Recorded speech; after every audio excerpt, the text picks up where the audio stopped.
પહેલા તો સુપ્રભાત બધાને. સુપ્રભાત. અને એકદમ ફ્રી બેસવાનું છે. અહીંયા કોઈ મિલિટરી ટ્રેનિંગ નથી. એકદમ મોજ માટે અને કૃષ્ણને અને ભોળાનાથનો મહિમા સમજવા માટે આ આખો કાર્યક્રમ કરેલો છે. બરાબર, તમારી શિસ્તના માર્ગ અહીંયા આપણે જોવા નથી કે તમે કેટલા કરતા બેઠા. ખાલી જરા તો પગ 2 મિનિટ ઊંચો કરી શકો. હા, વળી છૂટીને મને કીધું, હા મને બહુ દુઃખી ગયો સાહેબ તમારા આવા કાર્યક્રમ. એટલે આરામથી ફ્રીથી અને થોડીક ચાલી પાડો ને, તમારી એનર્જી બહાર આવે, એક્યુ પ્રેશર થાય. સમજે? તમે સાજા રહ્યો. મને વાંધો નથી, તમે સાજા રહ્યો એટલા માટે ચાલી પડાય. સારું. કૃષ્ણની જે કાર્યક્રમની શરૂઆત થઈ, પહેલું કાવ્ય પઠન તમે સાંભળ્યું કે ગોકુળમાં બીએસએનએલ લાગતો નથી. કૃષ્ણની ફરિયાદ શા માટે આવું? અને એ પેલા એક જાહેરાત કે 21મી સદીના એક ઈશ્વર જોઈએ છે કે જે માત્ર આઈડિયલ નહીં પણ પ્રેક્ટિકલ હોય, વ્યવહારુ રીતે વિચારે. એવા કૃષ્ણ, એવા ભગવાન જોઈએ છે. કોઈ ભગવાન ધ્યાનમાં કોઈ છે આવા ભગવાન કે જે આવી રીતે પ્રેક્ટિકલ હોય, કે જેની સાથે આપણને પ્રેમ થાય? એવો કોઈ ભગવાન છે? તો કે હા, એક ભગવાન છે અને એ છે કૃષ્ણ. એની બાળ લીલાઓની કથા આપણે ઘણી વાર અવારનવાર જોતા હશું. સિરિયલોમાં જોઈ હોય, દાદીમા પાસે કે મમ્મી પાસે સાંભળી હોય. પણ આજે આપણે એક અલગ પોઈન્ટ ઓફ વ્યૂ તમે જો કે 21મી સદીમાં પણ આજે કૃષ્ણને આપણે કઈ રીતે પ્રસ્તુત કરી શકીએ, કઈ રીતે એ આજે પણ પ્રસ્તુત છે, આજે પણ એ કઈ રીતે લાગુ આપણે પાડી શકીએ. એ કૃષ્ણ જ્યારે એ ગોકુળ ગયા, ગોકુળમાંથી મથુરા ગયા, ત્યારે એને બધી લીલા સમેટી લીધી. બધી લીલા જે કઈ પણ એને માખણ જોઈલા હોય ને બટુકી પડી હોય ને કોઈ ગોપીઓ જાતી હોય એ બધી લીલા સમેટી લીધી. મથુરા જઈ કંસનો વધ કર્યો અને પછી ખાસ આપણને લાગુ પડે એવું, તમને ખાસ લાગુ પડે એવું કે એને મથુરાનું રાજ હાથમાં નહોતું લીધું. ત્યાંથી તો એ રાજગાદી સોંપી વાસુદેવને અને નીકળી ગયા હતા. ક્યાં? સાંદીપની ઋષિના આશ્રમમાં ભણવા. કે હજી મેં વિદ્યા તો મેળવી નથી, વિદ્યા વગર હજી અધૂરું છે. સાંદીપની ઋષિના આશ્રમમાં એ અને બલરામ બંને ભાઈઓ ત્યાં વિદ્યા મેળવવા માટે જતા રહ્યા. એટલે એક પહેલો સંદેશ 21મી સદીમાં પણ બરાક ઓબામા જ્યારે 2010માં આવ્યા હતા ભારતમાં, ત્યારે એક બહુ સરસ એની સ્પીચમાં સેન્ટેન્સ એને મૂક્યું, પોતરાઈને રાખવા જેવું કે knowledge is the currency of 21st century. હવે આ વાત તો કૃષ્ણએ 5,500 વર્ષ પહેલા ગીતામાં કહી દીધેલી કે જ્ઞાન જેવું પવિત્ર દુનિયામાં બીજું કશું જ નથી. અને પછી કેબીસીમાં પણ તમે સાંભળતા હોય કે જ્ઞાનની આપતા હક દિલાતા. તો આ વાત તો આપણે તો 5,000 વર્ષથી ચાલી આવે છે, એમાં નવું શું છે? પણ જોવાનું એ છે કે 21મી સદીમાં પણ આ એટલું પ્રસ્તુત છે. જ્યારે મથુરાની ગાદી સંભાળી ઘણી ઘણીને આવ્યા ત્યારે તો જરાસંઘ, જયદ્રથ એ બધા વધ કર્યા અને એની માથે આ બધા આરોપો આવ્યા કે આ બધી તમારી લીધે છે. ખાસ કરીને મહાભારત, કે મહાભારતમાં જેટલા પણ યુદ્ધ, જેટલા પણ એવા બનાવો બન્યા અને એમાંથી સૌથી આપણને બહુ કાવતરાવાળું લાગે કર્ણ. કે કર્ણ જ્યારે પોતાના રથનું ભેડું કાઢતો હતો ત્યારે અર્જુનને કીધું કે માર બાણ મારી દે એને. હવે આ તો યુદ્ધ નીતિની વિરુદ્ધ છે, છતાં પ્રશ્ન એ કરવાનું કીધું અને એ રીતે કર્ણનો વધ થયો. 100 એવા ભાઈઓ હતા. સામે કોણ હતા? પાંડવોની સામે કૌરવો. 100 કૌરવો, 100 ભાઈઓનો ત્યાં નાશ, સંહાર કર્યો. પાંડવોના તો પગ નથી આવતા મહાભારતના યુદ્ધ પછી મળવા જવા માટે ધૃતરાષ્ટ્ર અને ગાંધારીને. કૃષ્ણને કહે છે કે અમારી સાથે જાઓ. કૃષ્ણ જ્યારે રજૂઆત કરે છે, બધી માફી માંગે છે, તો ગાંધારીએ શ્રાપ આપી દીધો એ કે મારા કુળનો નાશ થયો ને તારા કુળનો પણ નાશ એવી રીતે થશે એ કે તું એ કે કઈ કરી જ નહીં શકે. આવો શ્રાપ પણ હસતા મોઢે લઈ લીધો. છેલ્લી કવિતા એટલા માટે જ રાખી હતી, કૃષ્ણની લીલા વિશે, એની પ્રીતિ વિશે બધાએ સાંભળ્યું હશે, પણ એની વેદના કેટલા જાણે છે? બહુ જ. એટલે હિતેન આનંદપુરાની એક કવિતા છેલ્લે ઉમેરી કે તારી પ્રીતના તો કંઈક દાવેદાર છે, પણ તે જે પીડા ભોગવી એ જીરવી જવા કોણ તૈયાર છે? તારા ભાગે જે પીડા સહન કરવાની આવી એ બીજો કોઈ ખરો કે જે સહન કરી જાય? કોઈ નહીં. અને કૃષ્ણએ શ્રાપ ભોગવ્યો જ્યારે એને જિંદગીના અંતિમ દિવસો ચાલતા હતા, જ્યારે જોયું કે આખું યાદવ કુળ નશામાં દૂધ, એની જ વાત નથી માનતું, કૃષ્ણની વાત નથી માનતું, અને યાદવ કુળનો નાશ થયો. બલરામ પણ થોડાક શોખીન મદિરાના, થોડાક ને વધુ, એટલે આખો યાદવ કુળ છે એ મદિરામાં નાશ પામ્યો. આ શ્રાપ એને ભોગવ્યો. કેટલા શ્રાપ ભોગવ્યા છે? શિશુપાલ, મામા ભઈના થાય ભાઈઓ, શિશુપાલ ગાળો આપે છે ભરી સભામાં, ઇન્દ્રપ્રસ્થમાં.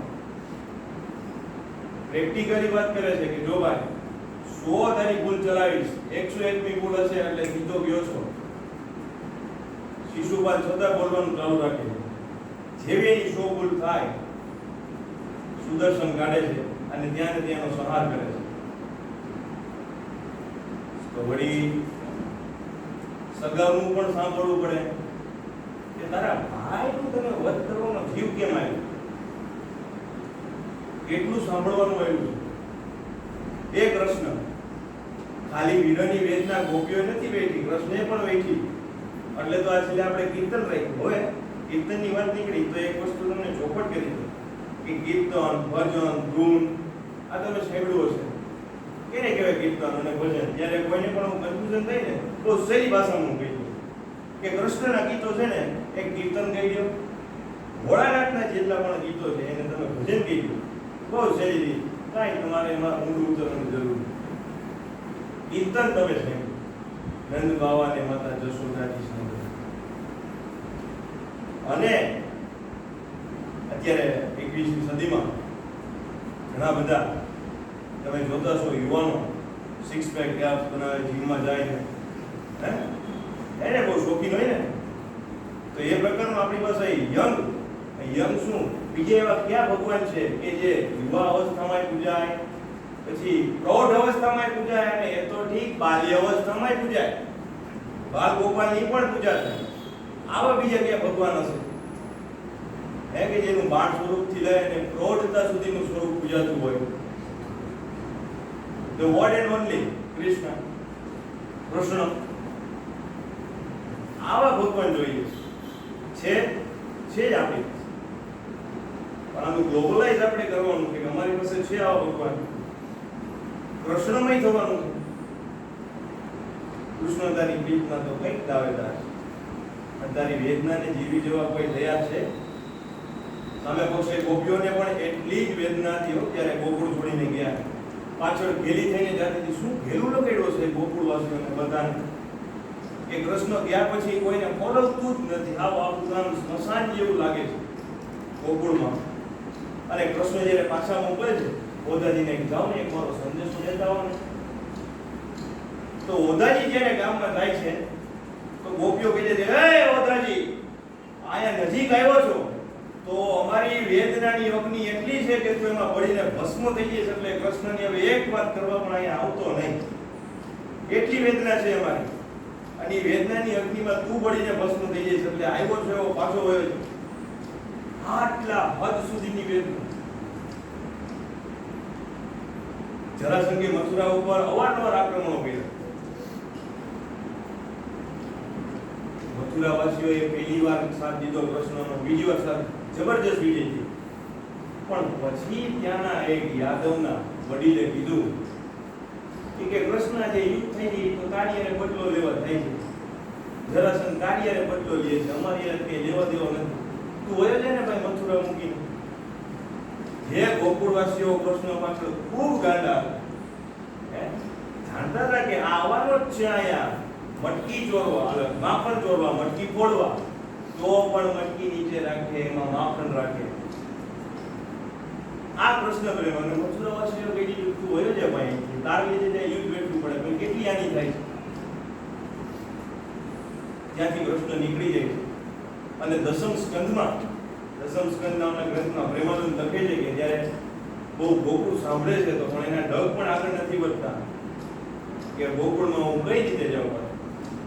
અને જ્યારે મથુરાથી એને ચાલે જવાનું કહે છે તો પછી એ અહીંયા આવે અને દ્વારિકા વસાવે છે. ગુજરાતમાં આવીને દ્વારિકા વસાવે. એટલે તમે એ એક ગીત પણ થયું પૂરો હલકાના મને દ્વારિકા દેખા.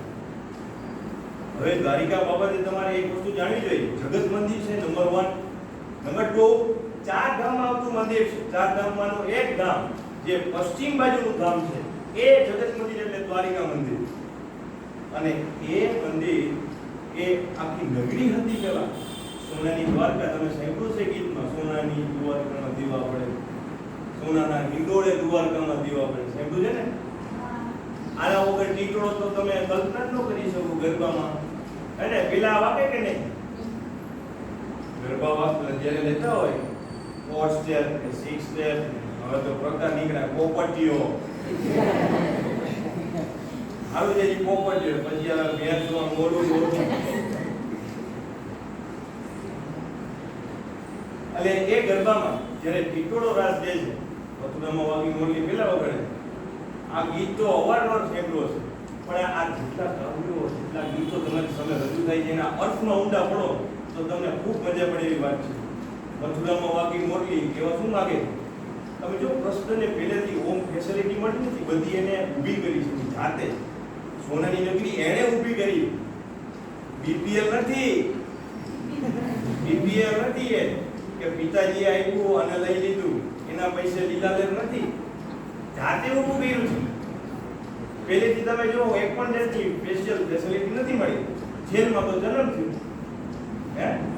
ગયા એમાં વાંસની ટોપલીમાં ગયા તો એટલો વરસાદ આવતો. અત્યારે છોકરા લઈ જાય કોરોના થઈ ગઈ, ન્યુમોનિયા થઈ ગઈ. એટલે જ્યારે કૃષ્ણ જન્મ થયો અને પછી મથુરામાંથી તરત વાસુદેવજી ગોકુળ મૂકી આવે છે. ગોકુળમાં કેમ રહેવાય? 11 વર્ષ ને 52 દિવસના હતા ત્યારે ગોકુળ પણ છોડી દીધું કૃષ્ણએ. 11 વર્ષ માત્ર ઉંમર, એટલે કે 12 વર્ષની ઉંમરે માત્ર ગોકુળ છોડી દીધું. ગોકુળમાં કેમ રહેવાય? ગોકુળમાં તો ખાલી એને મોટું થવાનું, બાળપણ જ કાઢવાનું. રઘુરાય રણછોડજી, રણછોડ કહેવાય. બોલો હવે જે સુદર્શનધારી છે, એક ચક્ર ફેરવીને બ્રહ્માંડનો વિનાશ કરી શકે એ રણછોડ. રણછોડ એટલે કે રણ છોડીને ભાગી જાય, કાયર. એમ આ તો એવી નથી. કાલ્યવન નામનો એક રાક્ષસ. કોણ?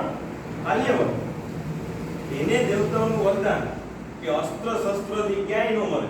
ઓલા નરસિંહને કેવું વરદાન હતું કે અસ્ત્રથી નહીં, શસ્ત્રથી નહીં, પશુથી નહીં, માણસથી નહીં, દિવસે નહીં, રાત્રે નહીં, બારે નહીં, અંદરે નહીં, મળે જ નહીં. એટલે ભાઈ કહો નરસિંહ અવતાર ધારણ કર્યો હિરણ્યકશ્યપુને મારવા માટે. યાદ આવે છે? હોળી વખતે જ્યારે આપણે આ કથા સાંભળતા પછી બારે નહીં, અંદર નહીં, તો ઉમરા વચ્ચે લઈ જઈને એવી રીતે એ અવતારની આખી કથા. તો કાલ્યવનને મારવો કેવી રીતે? અસ્ત્ર નહીં, શસ્ત્ર નહીં, એનો તો ઉપયોગ કરવો પડે. એટલે રણમાં જ્યારે યુદ્ધ ઉપર ઉભા છે, યુદ્ધ મેદાનમાં આવે છે, ત્યારે પોઝિશનમાં રહી ગઈ સાંસા, પછી ભાગે છે, હથિયાર હેઠા મૂકીને ભાગે છે. એટલે કેવાય રણછોડ. આપણા ભગવાન છે, આ એના નામ કઈ કઈ રીતે બેટા? હરિ તારા નામ છે, ક્યાં નામે લંબી કંકોત્રી, જે ફેમસ નામ છે એની આપણને કથા તો ખબર હોવી ઘટે ને. એટલે યુદ્ધમાં શસ્ત્રો મૂકીને ભાગ્યા છે કૃષ્ણ. દોડ મૂકી જાણે વાય કૂતરું ભેળ્યું. હવે કૂતરું ભેળ્યું કેવા બી એ બચાવો એવી દોડ મૂકી. અને કાલ્યવન મહેદ્યો ઉભો રે, હે કાયર, હે રણછોડ ઉભો રે. હવે એ વખતે રાક્ષસોની સામે, દાનવોની સામે દેવતાઓને એક ઋષિએ સાથ દીધો. એ ઋષિ બહુ થઈ ગયા. એટલે એક ગુફામાં જઈ અને સવાસનમાં એ કોયડા ધ્યાનમાં હતા. અને એને પછી ભગવાન તરફથી એ વરદાન પણ હતું કે હવે જો કોઈ તમારો આરામ ભંગ કરે તો જે તમારી સામે હશે એ અગ્નિમાં બળીને ભસ્મ થઈ જશે. એટલે કૃષ્ણને ખબર, દોડતા દોડતા ગયા ગુફામાં ગયા અને પોતે જે વસ્ત્ર પહેર્યું, આપણે કેસ ગળે રાખ્યો હોય જે વસ્ત્ર પહેર્યા એ ઋષિ ઉપર ઓઢાડી દીધું. કાલ્યવંત હતા એ દાનવ ખરો ને, દાનવ વૃત્તિ. બીજી એક પણ સાથે વાત કરી દઉં કે જ્યારે રાક્ષસ ને એવું બોલે, આ સિરિયલોમાં બહુ જ તમને ખોટા સ્વરૂપો બતાવે કે દાનવ કીધું હોય ને કે રાક્ષસ કીધું હોય, કંસ કીધું હોય, હા હા હાથ પહેરે રાખતો હોય, સિંગડા વાળા મુકુટ હોય.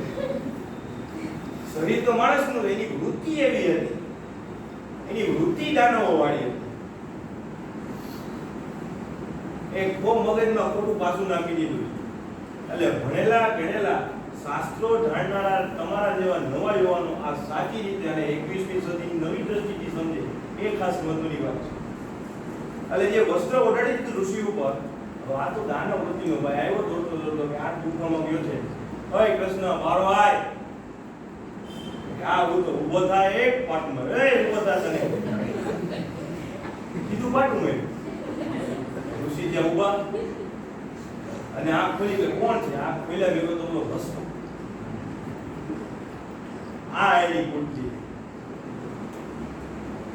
આપણને દ્વાપર યુગમાં તો પ્રશ્ન આવો મળ્યા છે, કૂટનીતિ વાળા એક મહામાનવ મળ્યા છે. કલયુગમાં પણ ભારતને જ આવા કૂટનીતિ જાણકાર, કૂટનીતિમાં માહિર એવા મહામાનવ બીજા પણ મળ્યા છે. જે છે સરદારે એક પત્રમાં લખેલું કે જે મેં રજવાડાઓ ભેગા કરવા ધર્મધોરણમાં આવે છે કે 365 દેશી રજવાડા ભેગા કર્યા, તો જે રજવાડા મેં ભેગા કર્યા એના માટે મેં જે કૂટનીતિ કરી ને, કદાચ જો મેં મારા માટે કર્યું ને સંપત્તિ ભેગી કરવા માટે, તો તે બહુ મોટું દેશદ્રોહ કે પાપ ગણાશે. પણ ધર્મ સંસ્થાપના થાય, ધર્મની સ્થાપના માટે, સત્યની સ્થાપના માટે આવી કૂટનીતિ આચરવી પડે છે.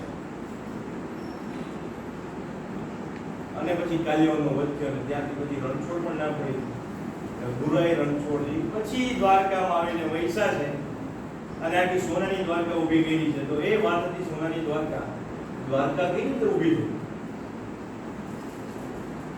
દેવોના આર્કિટેક્ટ જેને તમે અત્યારે અત્યારે અંગ્રેજીમાં બધે નામ ઇન્ટિરિયર સાહેબ એવી રીતે બધા હોય છે, એટલે દેવોના આર્કિટેક્ટ ઇન્ટિરિયર કે જે આખી મકાનની રચના કરે એ વિશ્વકર્માની કથા પણ તમારે જાણવા જેવી ખરી. એમના દીકરી માતા રાંધણમાં એને જ્યારે સૂર્યનારાયણ સાહેબ પડાવવાના હતા તો માતાજી કહેવાય એટલો તાપ છે કે હું કે આવા પતિ સાથે કેમ રહી શકું, કેમ રહેવું, ખૂબ તાપ છે. એ તાપમાંથી એ પ્રકાશ ભેગો કરીને ઓજારો બનાવ્યા અને વિશ્વકર્મા દાદાના 5 દીકરાઓને ઓજારો.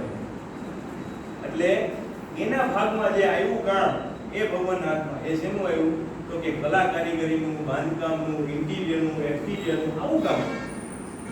અને એને ઓર્ડર આપે છે બંને ભાઈઓ કે એક આપે દ્વારિકા નગરી બનાવી છે. અને દ્વારિકા નગરી છે એ બલરામે રેવતી સાથે લગ્ન કર્યા હતા અને રેવતીએ એના પિયરથી એને આપવામાં આવેલી હતી આ નગરી. પછી એ નગરી ઉપર વસાવી. એમનો માયા નક્કી નહોતું કર્યું, બલરામને આવેલી હતી આ, ત્યારે રેવતીજી સાથે એને લગ્ન કર્યા ત્યારે. અને પછી નગરીમાં બે ભાઈઓ નક્કી કર્યું કે આપણે દ્વારિકા નગરી ઊભી કરીએ તો, અને પછી અહીં આવીને આખી નગરી વસાવે છે. જેનું નામ હતું એ વખતે દ્વારિકાનું સૌથી પહેલા કુશસ્થળી. શું હતું? કુશસ્થળી. એટલે આ વાત છે. આપણે ગુજરાતમાં રહી છે, ગુજરાતમાં પેલી જ્યોતિર્લિંગ સોમનાથ અને જગતમંદિર દ્વારકા બે ગુજરાતને ભેટ મળી, બીજા કોઈને મળી ન મળી. અને આ બે દેવનો સમન્વય કઈ રીતે થાય છે? તો કે બીજા તમે મને કોઈ એવા ભગવાન બતાડો કે જે નૃત્ય પણ કરતા હોય અને સંગીત પણ આપતા હોય, પોતાનું સંગીત પોતે જ ઊભું કરે અને નૃત્ય પણ કરે. અને પ્રશ્ન તો એડવાન્સ, નૃત્ય કરાવડાવે પણ ખરા, પેરમાં કરાવે. હાલો મારી બેન, હાલો મારી બેન. ગોપ્યું કે મારે તારી સાથે જ કરવું છે, તો જેટલી ગોપીઓ એટલા સ્વરૂપ ધારણ કરે. રાસલીલાનો તમે ફોટો જોયો હશે, કૃષ્ણની રાસલીલા. એટલે આ એક કૃષ્ણમાંથી શીખવા જેવું છે કે સમય પ્રમાણે એડવાન્સ થયા છે. ભોળાનાથ તો એકલા નાચે છે, ડમરૂનું નાચ કરીને ડીમ ડીમાક અને તાંડવ કરે છે. પૃથ્વીવાસીઓને આ 10મા વાળા ભણે છે કે પૃથ્વીવાસીઓને નૃત્ય અને સંગીતની ભેટ આપનાર હોય તો એ કોણ છે? દેવાધિદેવ નટરાજ. એને પૃથ્વીવાસીઓને ભેટ આપી. આ હિપહોપ ને લિરિકલ તો વિદેશની પેદાઈશ છે. એ લોકો એનું ડેવલપ કર્યું છે. પણ આ સંગીત ક્યાંથી આવ્યું? સ્વર્ગમાંથી લાવનાર કોણ છે? એ મહાદેવ છે. સતયુગ, ત્રેતાયુગ ને દ્વાપર યુગમાં કૃષ્ણએ જન્મ લીધો હતો. હવે ભવ્ય યુગ હોય કે ત્રીજો યુગ આવી ગયો તો અપડેટ તો થવું પડે કે નહીં? હે 20 દિવસે એપ્લિકેશનમાં અપડેટ આવી જાય છે. એટલે કૃષ્ણ ડેવલપ થયા છે, અપડેટ થયા છે. કે નૃત્ય હું એકલો શું કામ એમ કરું? બધાને શીખવાડું. એટલે વાંસળી વગાડી સંગીત ઉત્પન્ન કરી અને રાસ લે છે. એ કૃષ્ણ છે. ગીતાનો એક ખૂબ જ ફેમસ શ્લોક, કર્મણવાધિકા રસ્તે માં ફલેષુ કદાચન. હવે આ શ્લોકનો અનુવાદ હું ઘણીવાર કર્યું જ્યારે વાત નીકળે ત્યારે, કે સરળ રીતે લોકોમાં કેવો અર્થ કરે છે કે કર્મ કરો અને ફળની આશા ન રાખો. આવું કદાચ તમે સાંભળ્યું પણ હશે, કર્મ કરો અને ફળની આશા ન રાખો. પણ સંસ્કૃતના પ્રકાંડ વિદ્વાન પાસે તમે જ્યારે આની સમજૂતી મેળવવા જાઓ, પ્રધાનમંત્રીના હાથે પણ એવોર્ડ પામેલા એવા આપણે ગુજરાતમાં એક સારા એવા કવિ છે જે સંસ્કૃતના બહુ સારા અત્યારે વિદ્વાન ગણી શકો. એનું નામ છે ભાગ્યેશ ઝા. એ બહુ સરસ રીતે આ શ્લોકને સમજાવે છે કે કર્મ કરો, ફળ ઉપર તમારો અત્યારે અધિકાર નથી. ફળ ઉપર તમારો અધિકાર નથી.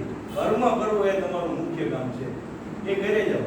અને એક સમજાવતા ત્યારે કૃષ્ણ કહે છે કે અર્જુન જો કર્મ વગર ક્યાંય રહી જ ન શકો. વિચારવાની છેલ્લે પ્રવૃત્તિ તો થતી છે, પ્રવૃત્તિ વગર મનુષ્ય રહેતો નથી. એ ગીતા જ્યારે લેખનું વાંચન થયું તો તમે એક વસ્તુ નોટ કરેલી હોય છે દરેક કૃતિઓમાં કાંઈક હેતુથી એક કૃતિ મૂકવામાં આવેલી છે.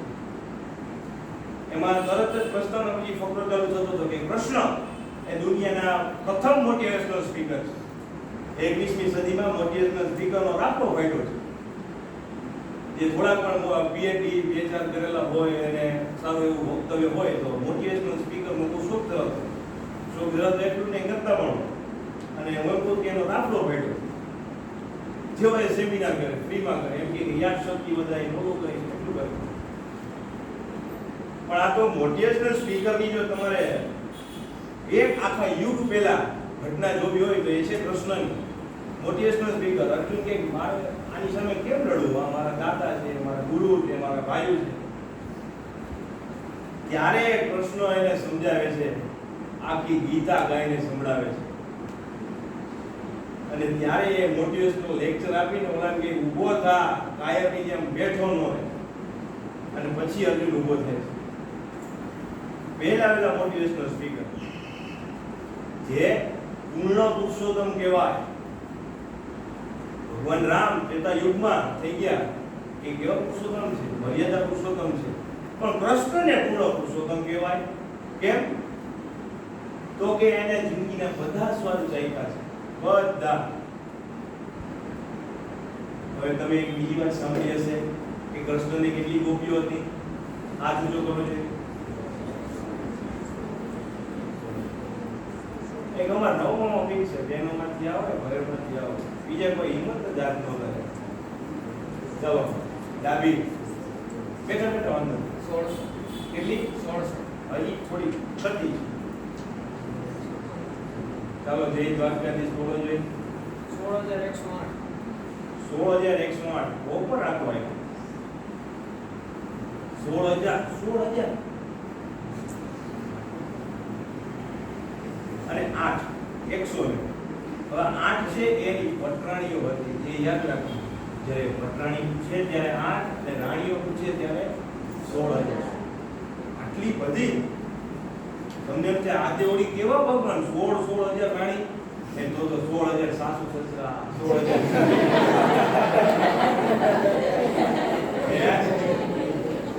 હવે 16,000 સુંદર શાળા હોય તો ભાઈ માણસ જીવી ન શકે. એક શાળા એકને ધરાઈ જાય ધરાઈ જાય ને નામ પડે તો કઈક થવા માંડે કે આવે નહીં. 16,000 શાળા હોય તો આવો હારા જમાઈ અમાનીય અમાનીય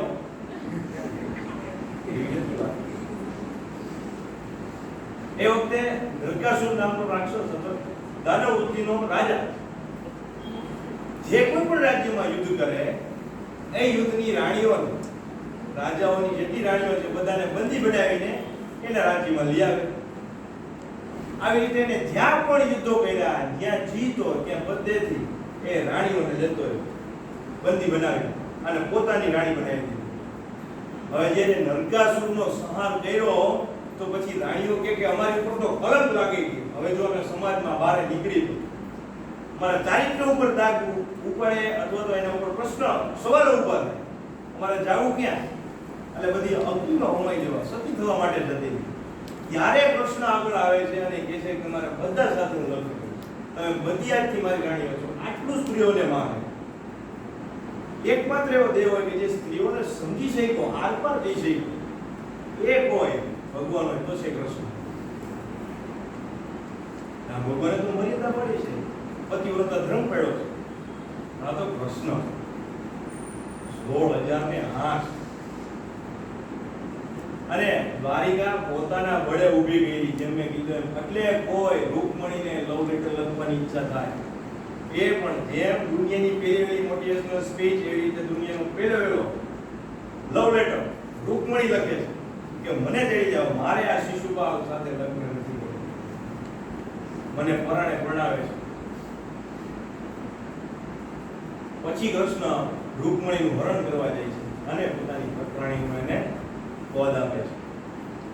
એ કૃષ્ણ સત્યભામા જીત કરે એની બીજી પત્રાણી મારે પારિજાત ખુદ જોયું છે.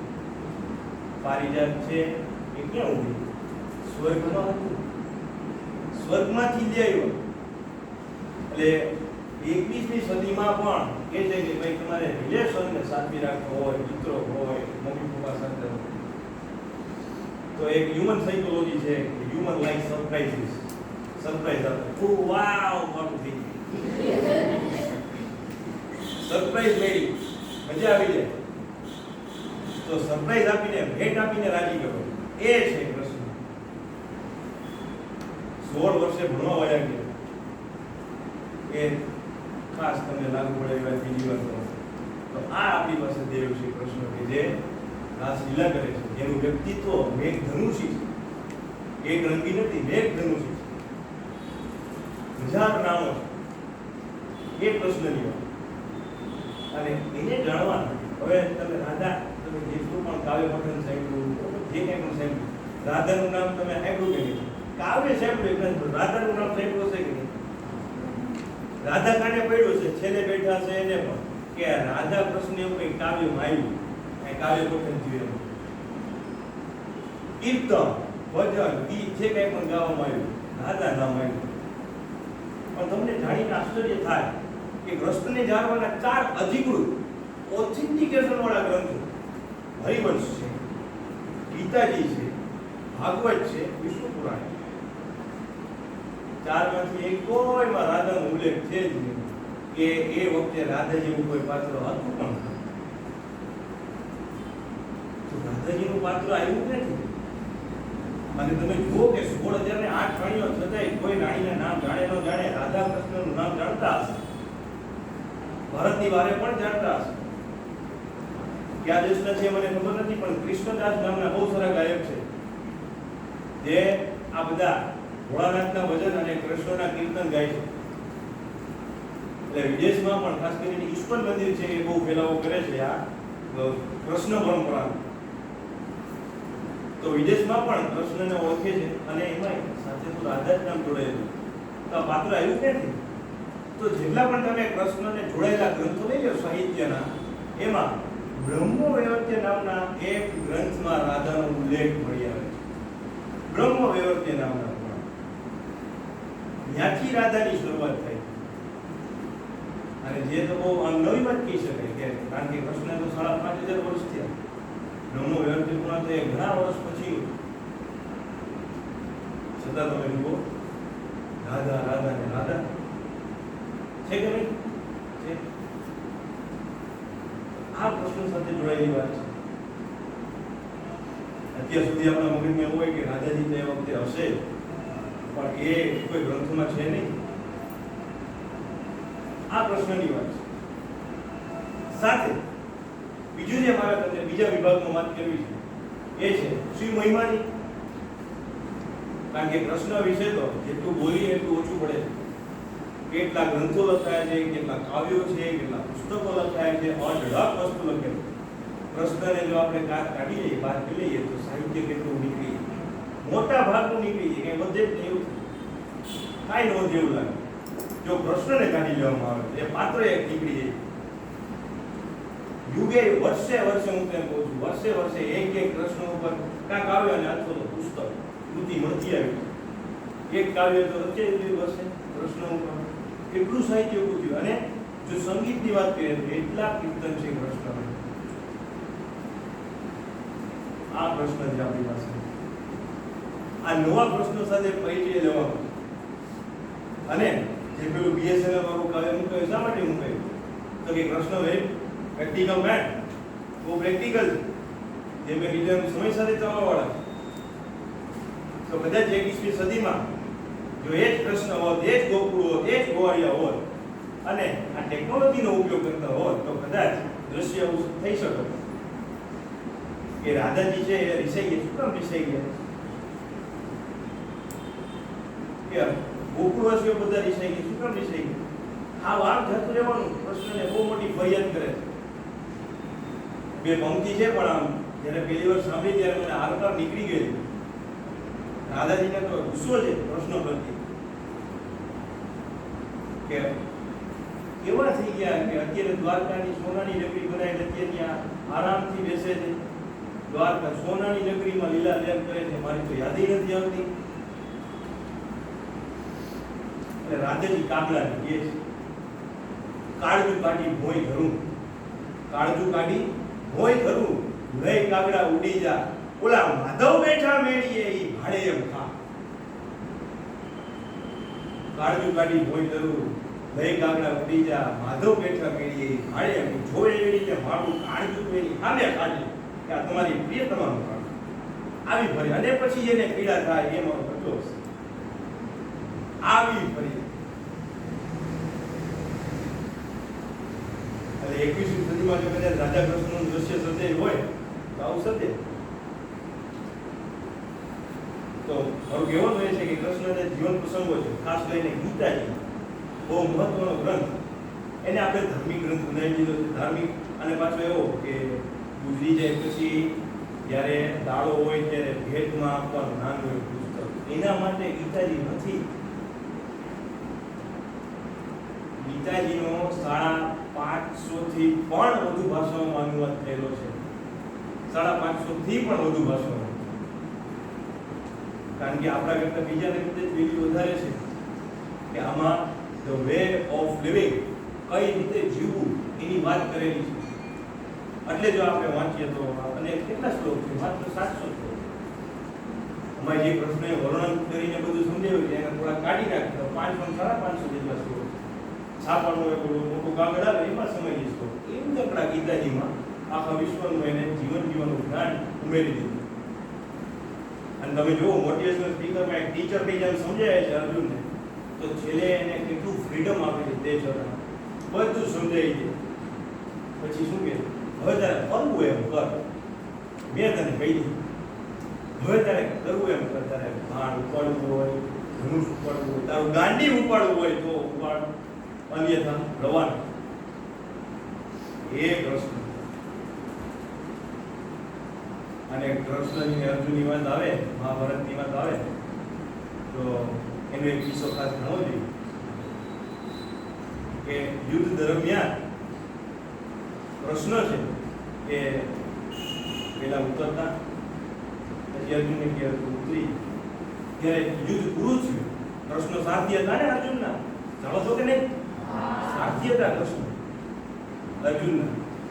જ્યારે યુદ્ધ પૂરું થયું છેલ્લા દિવસે એને કીધું આજે પેલા તું ઉતરી. અર્જુનને પેલા તું ઉતર. અર્જુન છે થોડીક નવાઈ લાગી કે આજે છે મને ક્રમ ફેરવો, કારણ કે અર્જુન છે એના ટીચર પણ હતા, એના બહુ અત્યારની ભાષામાં કહીએ તો બેસ્ટ ફ્રેન્ડ પણ હતા, છોકરાની વાત પાપા ભાઈબંધ એ પણ હતા. એટલે એ તો દરેક ગતિવિધિઓથી વાકેફ હોય કે આ હવે આમ કરે, આ આમ કરવાનું. એને આ ક્રમ કેમ ચેન્જ થયો પેલા આપણે જોયું. જેવા પ્રશ્ન ઉતરે છે રથ આખો ભડ ભડ ભડ બળીને રાખ થઈ જાય છે. 2 મિનિટમાં તો અર્જુન છે આંખ ખુલી ગઈ કે હું છેલ્લે ઉતરો. પ્રશ્ન જો પેલા ઉતરી ગયા હોત તો હું તો રથ ભેગો જ વયો જાત ને. હે તો રથ ભેગો જ વયો જાત. સખા એને સખાની વાત કરી, એની સખી પણ એને મેણા મારે તો કૃષ્ણની વેદના તો કોઈ ન જાણે, રાધાની વેદના તો કેટલા ગીત છે બરાબર દુનિયા જાણે છે. બીજી એક કવિતામાં બહુ સરસ પંક્તિઓ છે કે કૃષ્ણની વેદના તો કોઈ ન જાણી, રાધાની વેદના તો સૌએ જાણી, કૃષ્ણની વેદના કોઈ ન જાણી. હૈયાના ગોખમાં હંગરીને રાખી, હોઠ પર કટીએ ન આણી, કોઈ નો બી. રાધાની વેદના તો દુનિયાએ જાણી, પણ કૃષ્ણની વેદના અજાણી. ઘણીવાર એવા મોટા પદ ઉપર હોય ત્યારે એવું બને કે કઈ ગતિવિધિ કયા કારણથી કરી એ નથી કહી શકાતું. કૃષ્ણને એવું બનેલું ઘણીવાર અવારનવાર. જ્યારે અશ્વત્થામાએ પાંડવ પુત્રોની હત્યા કરી તો એને દ્રૌપદી શું કહે છે કે તું તારા હાટું થઈને કે આને કે અશ્વત્થામાને કંઈ કરતો નથી. એનું કારણ પણ એવું કંઈક પાછળનું એવું હતું કે અશ્વત્થામા પાસે જે શસ્ત્ર હતું એ શસ્ત્રનો તોડ માત્ર અર્જુન પાસે, અને અર્જુનની પાછી પાંડવ હતો હાજર નહોતા. એટલે એને અશ્વત્થામાને કોઈ પડતો જવાબ આપ્યો નહીં. અને અશ્વત્થામાના બેન કે અર્જુનના પત્ની કોણ? સુભદ્રાજી. કોણ? સુભદ્રાજી. એમનો પુત્ર અભિમન્યુ અને એમની પત્ની ઉત્તરા, એના ગર્ભમાં વંશ હતું. એટલે એ કે તારે તારું હાજુ થાય એટલે તું મારા કોઈના છોકરાની તને પેડી નહીં. તું તો ખાલી એને હાચવીશ, આ કોઈની કે તને કે બદલો લેવાની જાગી હોય કે આ સખી એવું કહી જાય. એટલે આવા વેદનાના અવારનવાર આપણી પાસે ઘણા કિસ્સા સાંભળવામાં આવે તો આપણે એ પણ જાણીએ કે કૃષ્ણને માત્ર લીલાધર નથી કીધું. આ કૃષ્ણ છે આપણી પાસે મેઘ ધનુષી વ્યક્તિત્વ. અને જ્યારે વાત આવે છે શિવની તો મેં તમને કીધું કે બંને એવા દેવ છે કે જેની પાસે સંગીત અને નૃત્ય બંને છે. બીજા કોઈ ભગવાન બતાડો છે રામ ભગવાનના નૃત્યને કે ઈસા સેવડાય છે ન મળે. એ માત્ર કૃષ્ણમાં જ મળે અને ભોળાનાથમાં મળે. એક બહુ સરસ અંગ્રેજીમાં વાક્ય છે, a lady like Sita and book like Gita, it has been only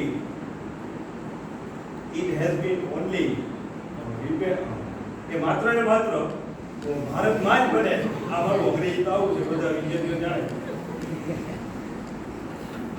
માત્ર ને માત્ર ભારતમાં જ થઈ શકે. ગીતા જેવી એક સરસ મજાની ગ્રંથ, આખો ગ્રંથ કે પછી સીતા જેવી નારી માત્ર ભારતમાં જ થઈ શકે. આ આપણી પાસે ગીતાજીનો વારસો છે જે કૃષ્ણએ આપ્યો છે. હવે શ્રાવણ મહિનો ચાલે છે, શ્રાવણ મહિનામાં આવે છે ને જન્માષ્ટમી. તમે જો હવે આ તો કૃષ્ણ તો દ્વાપર યુગના મહામાનવની વાત છે, પણ આપણે જ્યારે અલ્ટિમેટ ની વાત કરવી હોય, અનંત કે જેનો કોઈ તાક નથી એની વાત કરવી હોય મહાદેવની, ત્યારે એક વસ્તુની નોંધ લેવા જેવી કે જેટલા પણ દેવ છે દેવીઓ છે એનો એક એક દિવસ આવે. નવનોરતા છે તેમાં એક એક માતાજીનું નોરતું હોય કે આજે આ માતાજીનું આ માતાજીનું નોરતું. પણ એક માત્ર ભોળાનાથ એવો છે કે જેનો આખો મહિનો આવે છે એટલે એ મહાદેવ છે. મહાદેવ શા માટે છે આવો પ્રશ્ન છે. મહાદેવ આપણે બીજા કોઈ બ્રહ્માજીને કહી, વિષ્ણુને કહી છીએ, રામને કહી છીએ, કૃષ્ણને કઈ હોય ને નહીં મહાદેવ કહેતો. મહાદેવ શા માટે મહા? પાછું બીજું એક વિશેષણ દેવાધિદેવ મહાદેવ. આવું કઈ છે? તો આવો પ્રશ્ન થવો જોઈએ તમને. જો તમે રસ ધરાવો અને પાછા ભણેલા ગણેલા યુવાનો હોય તો કે મહાદેવ શા માટે? અમારે અમારો વારસો જાણવો છે. શા માટે મહાદેવ કહીએ છીએ?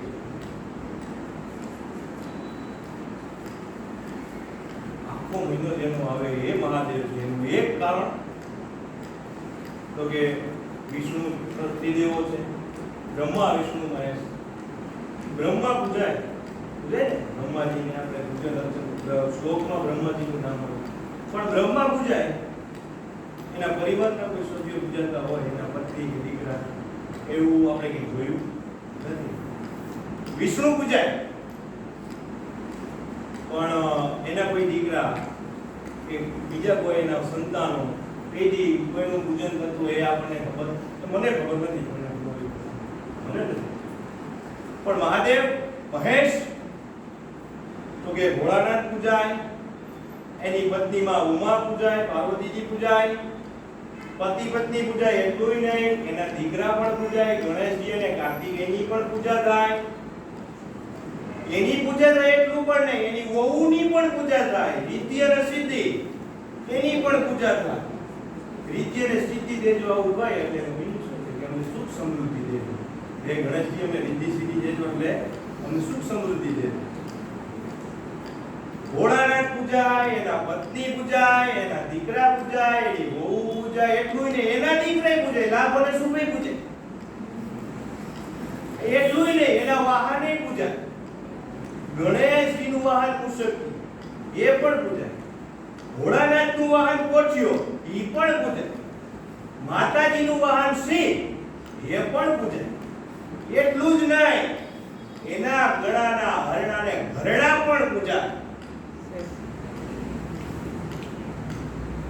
જે ગળાની માલિપા જે વીખ હંગરીને બેઠો છે નાગદાદો એ પણ પૂજાય છે. બાકી શું રહ્યું કે જેના સમગ્રત્વમાં શુભત્વ અને શિવત્વ હોય એ પૂજાય ને એ મહાદેવ કહેવાય. એટલે મહાદેવ કે જેના સમગ્રત્વમાં શુભત્વ છે અને શિવત્વ છે એ મહાદેવ. કેવું વીક છે અને કેવો સત છે ગળે તો કે એક ફૂંક મારે તો 14 ભુવનના લીલા કંચન ફળને એટલે લીલું કંચન લીલું ગમ જે લીલી થતી છે એને બાળી નાખે એવું વિષ અંગીને બેઠો છે સાપ એ પૂજાય છે. કાંઈ બાકી નથી. એટલું જ નહીં, એની જટામાંથી જે ગંગા નીકળે છે એ પણ પૂજાય. એટલે મહાદેવ. લોક સાહિત્યમાં એક બહુ સરસ રચના છે कि फूक चढ़ावा शिव करे पारी धातु रखतो करे राजा धीरज की रीजवा कवि शंकर सेवा करे. એટલે ભોળાનાથને આપણે શું ચડાવવાની જરૂર છે? કઈ આપણે મોટા ઘરેણા લઈ જવા નહીં, માત્ર એક બીલી દલ ચડાવો. બીલી દલથી તોલ કરો તો બને પવન પર મોટો, મૂકો હિમાલય રેપનો તો થાય મેરુથી મોટો. મોકલન દવેની રચના. ખાલી બીલી દલથી તમે તોલો તો ભોળાનાથ તોલાઈ જાય છે. બીલી દલનો વજન વધી જાય છે, એટલું પ્રિય છે. હવે આ પણ જો કૃષ્ણ અને મહાદેવમાં સામ્યતા છે. કૃષ્ણને તુલસીથી તોલવામાં આવ્યા હતા ત્યારે જ ભગવાન તોલાય, બાકી તો કેટલું ટન કદાચ સોનું નાખ્યું હશે. રાજુભાઈ નામ નહોતું લેતું હલવાનું, એક તુલસી મૂકી દીધી અને બરડું ઊંચું આવી ગયું. એટલે તુલસી દલથી કે બીજી દલથી તોલ કરો તો બને પવન પર મોટો. ભગવાન હવાની જેમ વરપુટાની જેમ હલકા થઈ જાય, હળવા થઈ જાય. બાકી તો તમે 100 જેટલા પણ હલાવી ન શકો. એ ભોળાનાથ છે. ભોળાનાથને જાણવા માટેના અધિકૃત ગ્રંથો જોતો હોય શિવ પુરાણ તો ખરું, પણ બીજે એક પુષ્પદંતજીએ લખ્યું છે એ છે શિવ મહિમનો સ્ત્રોત. શિવ મહિમનો સ્ત્રોત. એમાં પુષ્પદંતજી તો ભોળાનાથને કહે છે કે એ ભોળાનાથ મારા તારા વખાણ કેમ ગુણ કેમ ગાવ? મહિમ્ન સ્તોત્રમાં પુષ્પદંતી એવું કહે છે કે મારા તારા વખાણ તમારા વખાણ કઈ રીતે કરવા?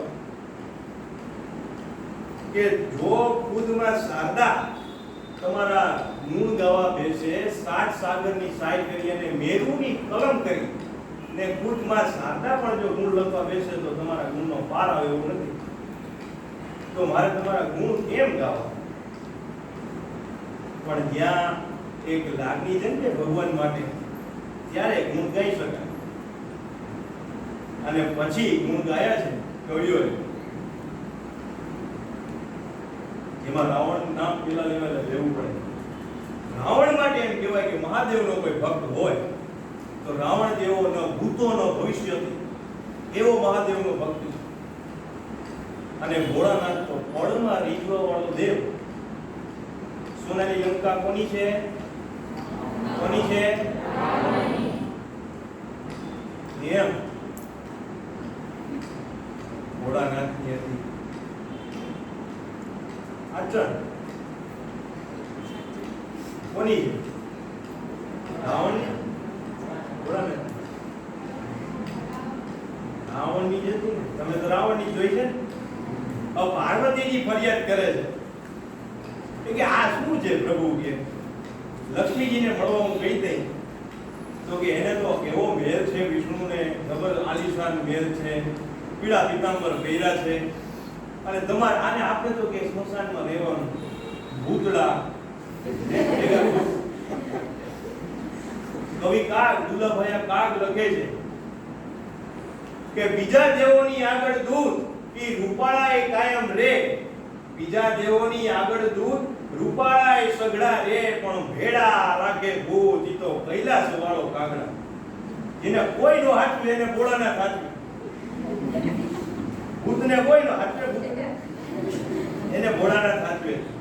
એનું અસ્તિત્વ તો છે, પણ ભેડા રાખે ભૂત ઈ તો કૈલાસ વાળો કાગડા.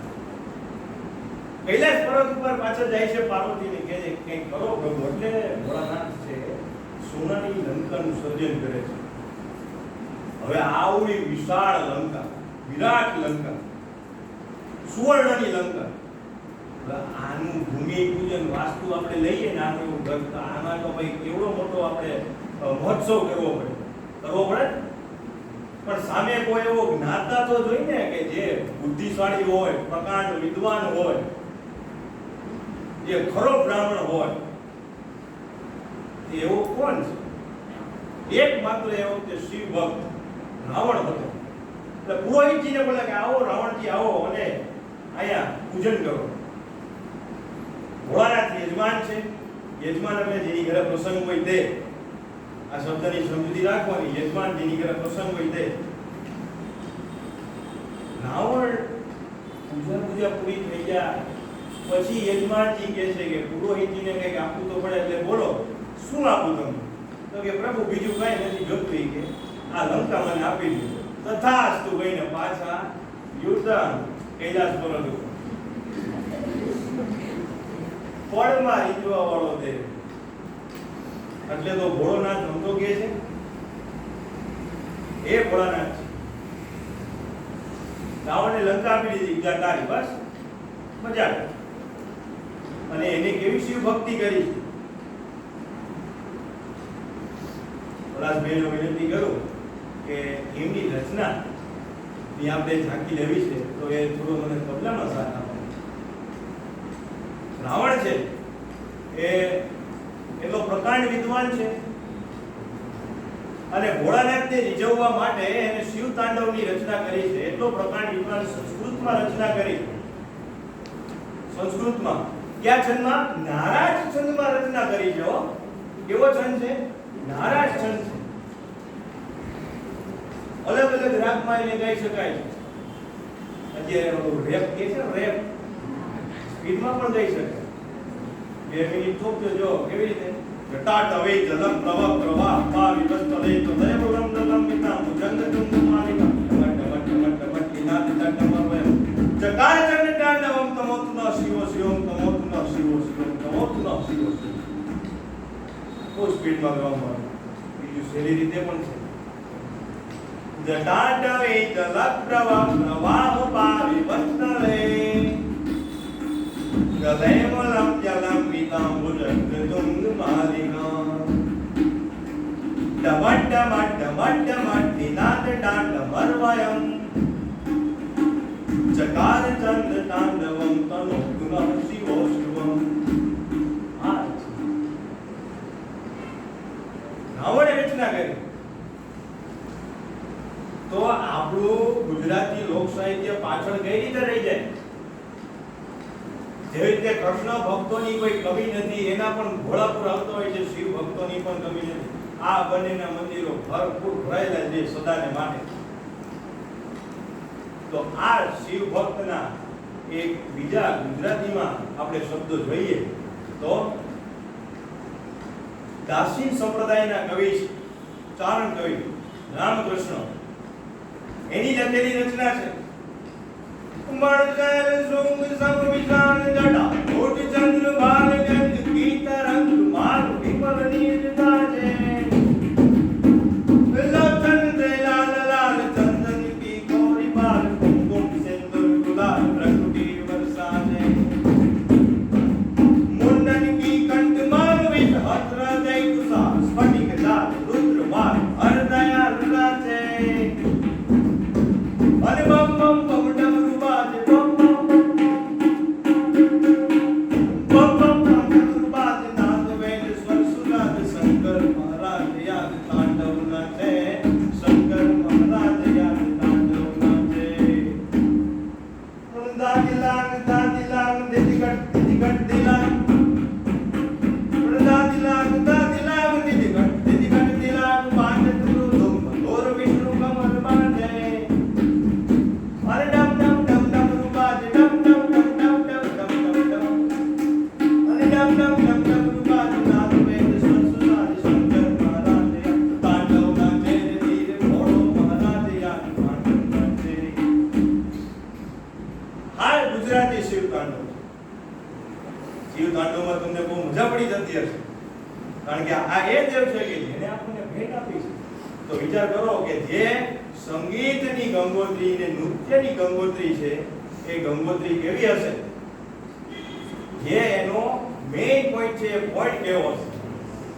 તો એ ભોળાનાથ. હવે જ્યારે સાહિત્યની વાત કરીએ તો મેં માતૃભાષા દિનના દિવસે તમને બધાને જ કીધું હતું કે જ્યારે સાહિત્ય લોક સાહિત્યની વાત કરીએ તો બે ભાગ પડે છે. એક લોક સાહિત્ય તો ખરું, પણ બીજું ચારણી સાહિત્ય પણ છે. ચારણી સાહિત્યમાં શિવ તાંડવ છે કે જ્યારે ભોળાનાથ તાંડવ કરતા હોય, એક હાથમાં ડમરૂનો નાદ થતો હોય, ડીમડીમાગ ડીમડીમાગ ડીમડીમાગ ડીમડીમાગ, અને પોતાની જટા ખોલી નાખી હોય, એક હાથમાં ત્રિશૂલ છે, અને તાંડવ કરતા હોય. દ્રશ્ય કેવું હશે?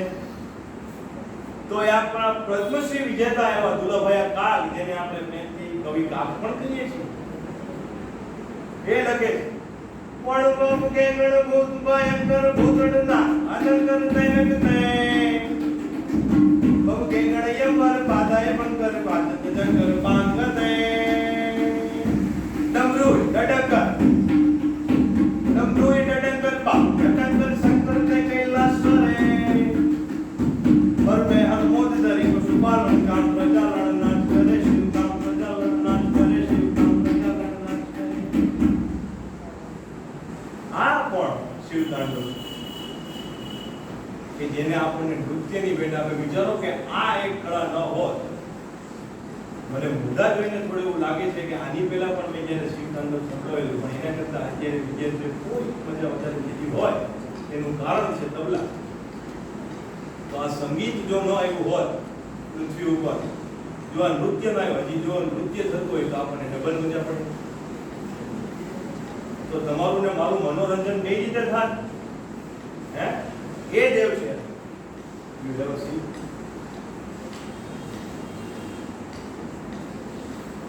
આ શિવ તાંડવ છે, આ ભોળાનાથનો મહિમા છે. મહાદેવ શા માટે છે?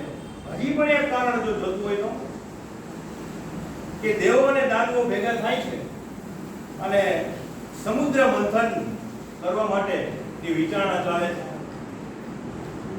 તો મેરુનો રવાયો કરી નવકુળ નાગના નેત્ર કરીને સમુદ્ર મંથન કરવાનું નક્કી કરે છે અને સમુદ્ર મંથન કરે છે ત્યારે 1 2 3 4 5 14 રત્નો નીકળે એનાવત નીકળો તો ઇન્દ્ર લઈ ગયો રીધી સીધી નીકળ્યા તો એને કોની સાથે ભણાવ્યા ગણેશજી સાથે લક્ષ્મીજી નીકળ્યા વિષ્ણુ સાથે પણ હજી દેવો તો ધરાતા જ નથી હજી કઈક નીકળે તો સમુદ્રે તો હાથ જોડે વિનંતી કરી ભાઈ હવે આવું કરો ને બહુ કહી રહ્યા બોલ ઠેકડા મેં પણ હજી ધરપત નથી થતી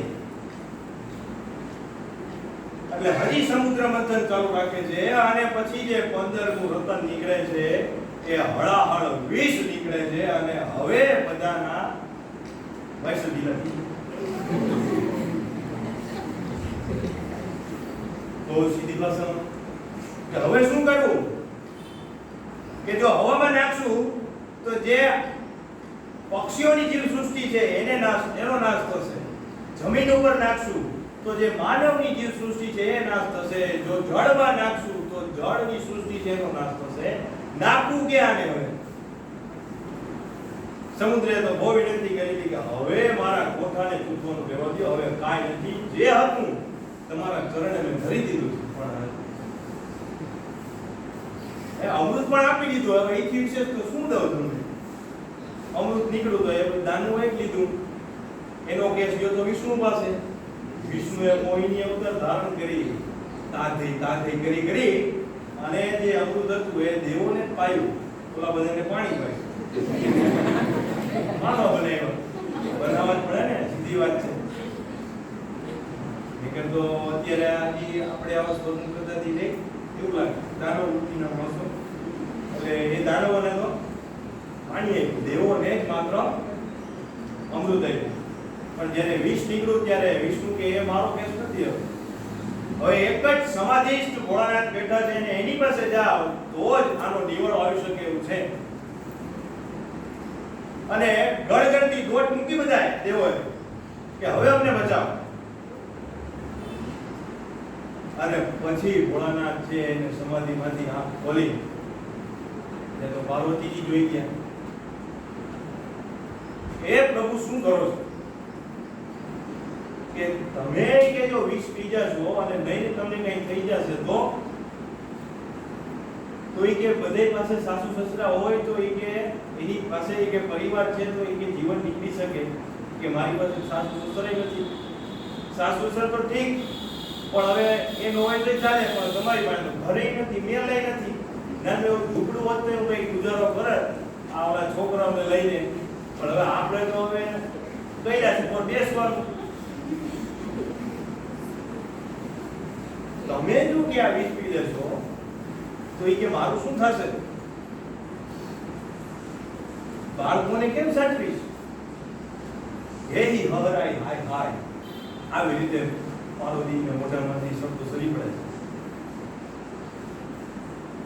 પણ ભોળાનાથ એક પણ શબ્દ સાંભળ્યા વગર એ ઝેરનો કટોરો છે એને પી જાય છે અને ગળામાં હંગરી નાખે અને પીધા પછી એનું ગળું છે આખું નીલા રંગનું થઈ ગયું છે એટલે ત્યાંથી ભોળાનાથનું નામ એ નીલકંઠ પડ્યું નીલકંઠ મહાદેવ તો બોલો નીલકંઠ મહાદેવની જય જવો જોઈએ સપ્તાહમાં ગયા છો કે નહીં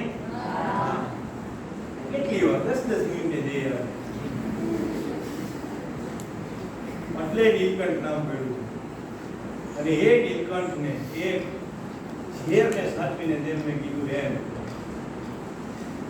સત દાદો બેઠો પુષ્પદંતી તો મયુર સ્તોત્રમાં એવી વાત કરે કે આવા બધા તમારા ગુણ છે તમારે કઈ રીતે તમારા ગુણ ગાવા તમારી પાસે કૈલાસ જેવો વિશાળ મહેલ છે તમારા પગ પણ ગંગાજી ધોવે છે તો હું કયું પાણી લેવી તમારા પગ ધોવું કઈ રીતે સેવા કરું અને ગંગા તો અને કેવડી વિરાટ ગંગા જે તમારા પગ ધોવે છે તો ગંગા વિશે તો લોકકવિ લખે છે કે સર્પના દુશ્મન ગરુડ કેવડી વિરાટ ગંગા છે કે સર્પના દુશ્મન ગરુડ, ગરુડના પતિ વિષ્ણુ, વિષ્ણુના પિતા સાગર, એ સાગરને બાંધનાર રામ, એ રામના ભાઈ લક્ષ્મણ, એ રામના પત્ની સીતાજી, અને સીતાજીનું હરણ કરનાર રાવણ, એ રાવણનો પુત્ર ઇન્દ્રજીત, ઇન્દ્રજીતને મારનાર લક્ષ્મણ, એ લક્ષ્મણને પ્રાણ દેનાર હનુમાન, ને હનુમાનજીની ધજા ઉપર બિરાજે છે એ અર્જુન, એ અર્જુનના સગા કૃષ્ણ, ને કૃષ્ણનો પુત્ર પ્રદ્યુમન, એ પ્રદ્યુમનનો દીકરો અનિરુદ્ધ, ને અનિરુદ્ધના પત્ની ઓખા, ને ઓખાના પિતા બાણાસુર, ને બાણાસુર જેની પૂજા કરે એ ભગવાન શિવ, એ શંકર, એના પત્ની માં ઉમા પાર્વતી, ને એના પિતા હિમાલય, ને એ હિમાલયમાંથી જે ગંગા નીકળે, આટલી વિરાટ ગંગા જે તમારા ઘટામાંથી થઈ તમારા પગ ધોતી જાય છે, ક્યાં પાણીથી તમારા પગ ધોતી? તમારા ગુણગાન કરવા માટે, તમારી સેવા કરવા માટે મારા તો વય ઓછા જ પડે. એટલે મકરંદ દવે લખે કે આ જ્યાં બુદ્ધિ, ત્યાં સીમાડા બંધ થઈને ભાવની શરૂઆત થાય, ત્યાં ભોળાનાથની સેવા થઈ શકે. એટલે મકરંદ દવે લખે કે આવ તારા ગજે હેઠા મૂકી, આવ તારા ગજે હેઠા મૂકી, હરિહરને વરવા, નવલખ તારા નીચે બેઠો બે તુંબડે ધરવા. આ ભોળાનાથ મહાદેવ, મહાદેવ તમે બહુ સાંભળ્યું હશે ને? પણ એક નહીં, એના ઘણા કારણો છે કે મહાદેવ છે. મને સાહેબ પાસેથી મેં સાંભળ્યું, જે અમને આવી દરેક મહિમાની વાતો સંભળાવતા વાર તહેવાર પ્રસંગે, કે તમારું બાળપણ કેવું હોવું જોઈએ? તો કે કૃષ્ણ જેવું હોવું જોઈએ. અને એમાં હું ઉમેરું તો કૃષ્ણને તમે ભગવાન માનો એના કરતા તમારા મિત્ર માનો. મિત્રને બધી વાત કહી શકાય છે, ભગવાન પાસે તો બીક લાગે છે. તો મારી ગોડ ફિલ્મ ઘણાએ જોયું હશે, જોયું છે? એમાં છેલ્લે એક સરસ ડાયલોગ આવે છે કે they are not God loving people, they are God fearing people. કે આ લોકો ભગવાનથી બીવાવાળા લોકો છે, એ મંદિર બાજને તારે પાછા જશે. મિત્ર સાથે દોસ્તી થાય, ભાવ થાય, તો એક પ્રશ્ન છે જેની સાથે દોસ્તી કરી શકાય એવો દેવ છે. અને જે મેં તમને ઓમાઈપટની વાત કરી, તો નોમાવાળામાં તમે વાત કરેલી, શિવલિંગ ઉપર દૂધ ચડાવવાની વાત ઘણી છે કે એને દૂધનો બગાડ માને છે, ઘણું માને છે. આપણે આખું કેમ રડવું પણ નથી, પણ શિવલિંગ ઉપર દૂધ ચડાવવું પડે, પાણી ચડાવવું પડે. એનું કારણ છે કે શિવલિંગમાં એટલી અફાટ ઉર્જા છે કે એને કંટ્રોલ કરવી ખૂબ મહત્વની છે. કારણ કે એની ઉર્જા જો બહાર નીકળી જાય સંપૂર્ણપણે, તો એનો પછી કંટ્રોલિંગ પાવર રહેતો નથી. એટલે જે શિવ મંદિરોમાં તમે જોયું હોય ત્યાં શિવલિંગ છે, માથે એક ટીપાની બૂંદ પડતી જતી હોય, જે શિવલિંગની ક્રોધાગ્નિને શાંત રાખે. દૂધ ચડાવવું પડે છે જે શિવલિંગની ક્રોધાગ્નિ, જે એની ઉર્જાને કંટ્રોલ કરી શકે. ઘરમાં શિવલિંગ કે હોય, કોઈના ઘરે શિવલિંગ છે નહીં, ન હોય, કારણ કે એની ઉર્જા છે, એને લીધે ઘરમાં અસ્તવ્યસ્તતા ઊભી થઈ શકે. જો શિવલિંગ રાખ્યું હોય ઘરે, તો પૂજન કરવું પડે એનું સતત, દરરોજ પાણી પણ ચડાવવું પડે, ત્યારે એની ઉર્જા છે એ નિયંત્રણમાં રહે. અને બહુ સાયન્ટિફિકલી વાત છે દૂધ ચડાવવાની, એ આધાર વગર કોઈ વાત હોતી નથી. બરાબર? બોધરાજ દ્વિવેદી રાજસ્થાનના લેખક છે, અને પુસ્તક લખ્યું છે કે હિન્દુ માન્યતાઓનો વૈજ્ઞાનિક આધાર, અને એમાં આ બધી બાબતોનો સમાવેશ છે. ઇન્ડોનેશિયામાં ભૂકંપ બહુ થતા હતા, ઉદાહરણ મેં આપેલું એકવાર. તો એ લોકોએ આ વિજ્ઞાનને સમજી અને ત્યાં પણ શિવલિંગની સ્થાપના કરી, અને એ દૂધ અર્પણની એ લોકોએ પરંપરા ચાલુ કરી. ભૂકંપ થતા હતા એને કંટ્રોલ, ભૂકંપ ઓછા કરવામાં. કે ભારતમાં કેમ એટલા બધા ભૂકંપ નથી થતા? તો કે ભોળાનાથની શિવલિંગ છે ને દૂધ ચડે છે, તો ધરતીની પ્લેટો છે એ ખસતી નથી, સ્થિર રહે છે. કારણ કે ભૂકંપ આવવાનું વૈજ્ઞાનિક કારણ છે કે ધરતીની પ્લેટો ખસે. બે પ્લેટો છે, અપસારી પ્લેટ, અભિસારી પ્લેટ, ખસે તો ભૂકંપ આવે. એટલા માટે શિવલિંગનો પણ મહિમા છે. તો એ છે ભગવાન શિવ અને એ છે કૃષ્ણ. કે આ શ્રાવણ માસ આખો મહિનો, ઘણા તો આખો મહિનો રહેતા હશે, અથવા તો દરરોજ મંદિરે જતા હશે, પણ જ્યારે આપણે જાણી લઈએ ત્યારે આપણો ભાવ બદલાઈ જાય છે કૃષ્ણ પ્રત્યે કે પછી ભોળાનાથ પ્રત્યે. હજી આમાં તો વિશાળ દરિયો છે. છતાં પણ અત્યારે હવે અહીંયા મારી વાણીને વિરામ આપી અને છેલ્લે એટલું જ કહીશ કે જો તમને સમય મળે તો જરૂરથી કૃષ્ણને નવી દ્રષ્ટિથી, ગીતાને નવી દ્રષ્ટિથી વાંચવાની કોશિશ કરજો. ગુજરી જાય પછી દાડામાં આપવાની બુક નથી, બરાબર? એક સ્ટડીનો વિષય છે ગીતાજી, સમજો છો કે નહીં? તો એ કૃષ્ણને ભગવાન તો ઠીક છે, પણ મિત્ર બનાવીને તમે એની સાથે એનામાંથી શીખવા જેવા ગુણ છે એ તમે એબ્સોર્બ કરો, એ શોષી લ્યો તમારા. એવી આશા સાથે જન્માષ્ટમીના પર્વની અને શ્રાવણ માસની તમને પરિવાર મારા વતી અને સમગ્ર સિસ્ટર નિવેદિતા પરિવાર વતી શુભેચ્છાઓ પાઠવું છું. અને એ છેલ્લે થોડોક સમય છે, 5 મિનિટનો એક પ્રસંગ કહેતો જાઉં કે કૃષ્ણની વાત છે ત્યારે એટલા મને એવું કહે કે કૃષ્ણ આવી શકે જો બોલાવીએ તો, કે હવે તો થોડા આવે એવું થતું ને, ભગવાન થોડા હવે આવે, પણ ભગવાને તો પોતે કીધું છે ને.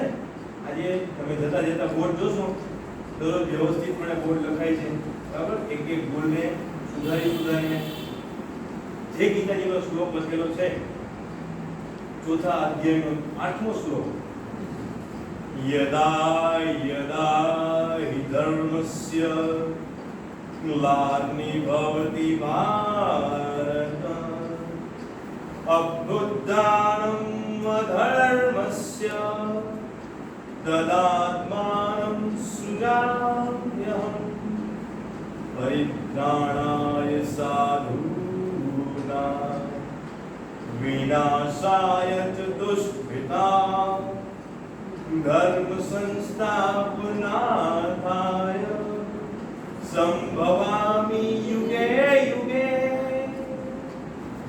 યુગે યુગે ધર્મની સ્થાપના માટે, સત્યની સ્થાપના માટે જ્યારે પણ અવતાર લેવો પડે ત્યારે હું કૃષ્ણ અવતાર લઈશ.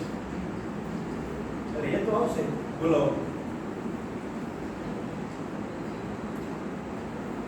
પૂરા 100 વર્ષ પણ નથી છે. ધાંગધ્રા સ્ટેટ સર અજીતસિંહ ત્યાંના રાજા, બહુ કડક રાજા, મિલિટરી પર્સન જેવા, એનો પોશાક પણ એવો. રાજકુમાર કોલેજમાંથી ભણીને નીકળ્યા હતા તો સાદા સ્ટુડન્ટ જેવા કપડા નહોતા એના, મિલિટરીનો આખો પોશાક પહેરેલો હતો, એવા કડક રાજવી. આવો કડક રાજવી હોય જે મિલિટરી ડિસિપ્લિન પાળે છે, તો એના રાજ્યમાં જે જેલ હશે એ કેવી હશે? હે, ત્યાંના સૈનિકોને, એની સેનાને કેટલું કટિબદ્ધ રહેવું પડતું છે, જે નિયમો આપ્યા છે એને અનુસરવા માટે. રોજ ચેકિંગમાં જાય, ડાયરી લાવો, બધાની હાજરી જોવે, સાઈન કરે, રવાના કરે. હાજરી જોવે, સાઈન કરે, રવાના. હવે એની જ એ જેલમાં રખેવાળી કરતો એક રખેવા, એટલે નામ જેનું દેહ, નામ જેનું દેહ, ખૂબ કૃષ્ણ ભક્તિમાં લીન, કૃષ્ણના ગીતોનું નામ પડે, ભજનનું નામ પડે, એનાથી જીરવાય નહીં. અને એકથી રાતની નોકરીનો વખત, નાઇટ ડ્યુટી એને અત્યારે કહે છે, એનો વખત, અને જવાનું થયું. હવે જાતું તો રસ્તામાં એક ગામનો માણા મળે છે અને કહે છે કે દેહ તમે આયા? તો કે હા. કે તમને જ ગોતતો હતો. કે કામ શું હતું? બોલો ને. કે કાંઈ નહીં, કે કુંભાર વાળે ભજન છે અને તમને વાઇફ દેવા આવ્યો, તમને નોકરી દેવા, તમને આમંત્રણ દેવા આવ્યો, તમને વાઇફ દેવા આવ્યો હતો. અત્યારે તો આવી નહીં શકાય, કે મારે નોકરી છે અને અજીતસિંહનું કડક રાજ છે કે એમાં કઈ ચાલે, પેલી બીજીમાં કઈ ન ચાલે. એટલે કે આવું વાઇફ સ્વીકારતો નથી, પણ આવી શકું તો આવીશ, આવી આવું તો જરૂર પહોંચી જાય, પણ ફાઇનલ નથી જતું એમ અત્યારની વાત. અને જાય છે જેલમાં, કેદીઓ ગણી લે છે, પોતાની સાઈન કરી નાખે છે. હવે ભાઈબંધ હોય ને કામ કરતા હોય એટલે એને ભાઈબંધ એને જોવે છે. અને સવારે રાવળ સર મને કે તમારે ઉજાગરો છે, એટલે જે સાથે હોય એને કંઈક આમ એક્સપ્રેશન ને હાવભાવ જોઈને ખબર તો પડી. તો દેહળને કહે છે એના મિત્રો બે, એ દેહળ શું છે? એટલે કે કેમ આવ્યો કે આવ્યું એમ નહીં કે આ તું ઉફર્યું કેમ ખાસ? એ કે ભજન છે કે લે આ તમને કેમ ખબર પડી? કે તને હક નથી ને એટલે ખબર પડી કે એમ નહીં કે તું કઈ ઉફર્યું ખાસ? કે આ ભજન તો છે. એ કે તાર જાવું છે? ઈચ્છા તો બહુ છે પણ એ કે આ તો નોકરી છે એટલે કેમ છે? દેહળ તારા જો ભાઈબંધ ઉપર તને ભરોસો હોય તો લાવ ચાવી અને લાવ નોટ, તું હોય ને ભજન અમે જોઈ લઈશું. અરે અજીતસિંહ આવશે, તું વયો જાય કે અમે જોઈ લઈશું. સારામાં સારું કે બે ભજન ગાઈને જ પાછો હતો, બે ભજન ગાઈને પાછો. અને દેવ તો ઉપડા છે, કુંભાર પાડે પહોંચ્યા અને લીધો રામસાગર હાથમાં. જેમ રાવણ છે એને રાવણ હતો હાથમાં લીધો હતો. રાવણની મેં વાત કરી, એટલો શિવ ભક્ત પોતાના હાથેણાની તાજ બનાવી અને તંતુવાથી ઊભું કર્યું, જે અત્યારે રાવણ હતો કહેવાય છે. એવો શિવ ભક્ત પોતાના હાથેણાની તાજ બનાવી, કોઈ નવું વાંચિત્ર નહીં, પોતાના શરીરના અંગો કાઢીને તંતુવાથી ઊભું કર્યું. એમાંથી સંગીત જેતો જેતો જતા કરી ગાતો હતો. એવી રીતે દેહળે હાથમાં લીધો છે રામસાગર અને એક પછી એક ભજન ચાલુ થાય. 10 ના ક્યાંય 11 વાગ્યા, 11 થયા, 11, 11:30, 12, 12:30 નો ટકોરો થયો અને અજીતસિંહની મુલાકાત આવી. ઘોડાનો અવાજ સંભળાય, ધમા પકડતા ઘોડી દોડતી હોય એવો અવાજ સંભળાય છે. એનું કારણ આવા ટાઈમે અજીતસિંહ બાકી આવે નહીં. એનું આવવાનું કારણ કે કોઈ કાન ભેરા હતા કે ભાઈ તમારો રખેવાળ છે ને ડ્યુટી મૂકી હોયો કે એટલે અજીતસિંહ આવ્યા ચેકિંગમાં કે હે જહાડ બે ભજન કઈ પાછી આવવા જવાના હતા ને તો જેલમાંથી અવાજ આવ્યો કે જી સરકાર ડાયરી લઈ આવો. બાબા નમસ્તે, જય માતાજી બાપુ, લાવો ડાયરી લાવો, સાઈન કરી. બધું ઓકે છે, બધું બરાબર છે? હા બાપુ કે તમારા જેવું રાજ હોય તો એ કે અમારે શું ઉપાધિ કરવાની. અને એની સિદ્ધાંત કરીને બધું નીકળી જાય છે. હવે જેવા દેવળ અંદર જાય છે તો એને પેલા આમ જેવું જેને કાન ભેરા કે તું બાંગા જીતતો તો લચ્છા વીટતો તો આપણે કહીએ ને હું લચ્છા વીટતો હું બાંગા જીતો દેવળ તો આયા નહીં. ધોળો તો પાણી થઈ ગયો ઘડી. પછી કે બાપુ જોઈ કે એક કામ કરો, કુંભાર વાળા બાજુ છે જાઓ શેઠ એ બાજુ રથને લઈ ગયા તો બીજો આવાજ સંભળાય કે હા ઈ દેહળનો અવાજ છે. પાછો લ્યો રથ, પાછો લીધો અને પાછું પૂછ્યું જો વાત દેહળનો અવાજ હોય તો કે આ ન હોવો જોઈએ તો પાછો રથ લીધો. પાછું દેહળ જી સરકાર સબ ખેરિયત કે ખેરિયત બાપુ તમારા જે સરકાર હોય તો એ કહેવા શું ચિંતા છે.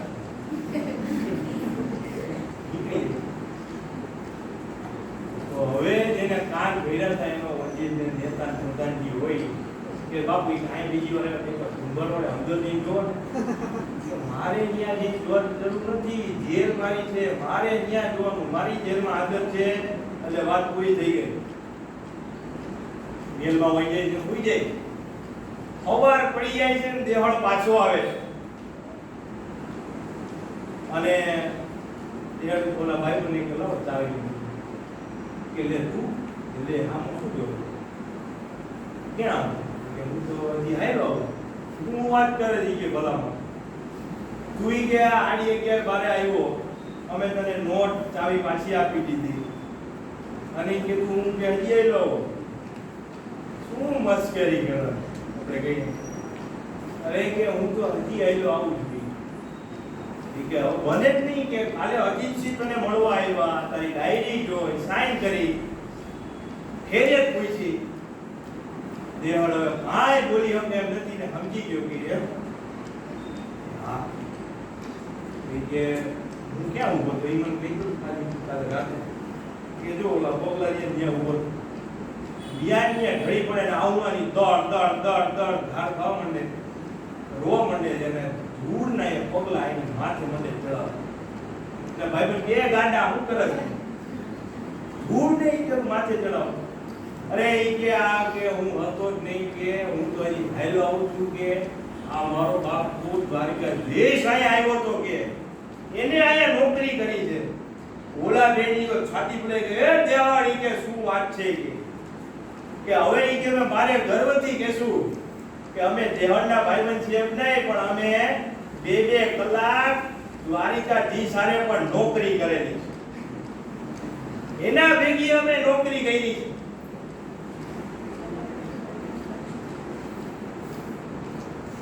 પછી તો તે બીજેથી હવારે જાય છે અજીતસિંહ પાસે અને દ્વારપાણી કહે છે જાઓ કયો દેવાળ આવ્યા છે અજીતસિંહ આવે છે શહેનશાહ સિકંદર ઉતરતો એમ ટાક ટાક ટાક ટાક ટાક ટાક પગથિયે ઉતરતા અરે ત્યારે તું કે બાપુ તમારી નોકરી બચવા આપવા માટે આવ્યું તે માટે નોકરી બચી કે મેં તને કઈ કીધું કે મેં તને કાંઈ પણ ભલું ભલું કીધું હોય તો કે ના એવી વાત કે તો કે વાંધો શું છે કે મારી નોકરી કરવામાં આવી તારા જેવો માણસ બીજા થોડા મળે છે ના બાપુ કે હવે નોકરી મારાથી નહીં થાય પણ તને વાંધો શું છે એ તો કે મને વાંધો ખાલી કે મારી અજીતસિંહ કે વાંધો ખાલી એટલો જ નહીં કે મારે મેલેથી જેલે આવવું પડે એટલો જ વાંધો નહીં કે બાપુ એ જ વાંધો છે તમારે તો મેરેથી જેલે આવવું પડે પણ મારે ઓલા કાનુડાને દ્વારિકાથી છેકથી ધક્કો ખાવો પડે જેલમાં એ મને પોહાતું નથી અને એ મારી નોકરી હાચવવા હાચું જો ત્યાંથી ધક્કા ખાતો હોય 2 કલાક તમારી નોકરી કરતો હોય તો મને તો નહીં તારી દે પછી નોકરી મૂકી અને સંન્યાસ લઈ લે છે ઈ એટલે આપણા સૌરાષ્ટ્રના સંત દેહળ ભગત સૌરાષ્ટ્રના સંત આ સંતોને એસ્ટાબ્લિશ જેને અંગ્રેજી ભાષામાં કહેવાય આપણને ઓળખાવા માટે જે કામ કર્યું મેઘાણીએ સૌરાષ્ટ્રના 16 સંતો એ પુસ્તકો આપણને આવા સંતો ઈ દેવ આજે સમાધિ પણ ધાંગધ્રામાં જાવ દેવ ભગતની સમાધિ એ પ્રશ્ન ભક્ત માટે અવારનવાર હાજર જ છે નરસિંહ મહેતા માટે 42 વાર ધક્કા ખાય હે કરિયાવર પૂરવાન મામેરું પૂરવાન તો દેવ ભગત માટે એક વાર ધક્કો ન ખાય ખાય કે ના ખાય આવા સારું પરિવાર તમને બધાને પરિવાર સહિત જન્માષ્ટમીની કૃષ્ણ જન્મોત્સવની અને શ્રાવણ મહિનાની અંતરના ઊંડાણથી શુભેચ્છા છે તો આ કૃષ્ણની જય એકદમ દિલથી નીકળવી જોઈએ બોલે શ્રી કૃષ્ણ કનૈયા લાલ કી જય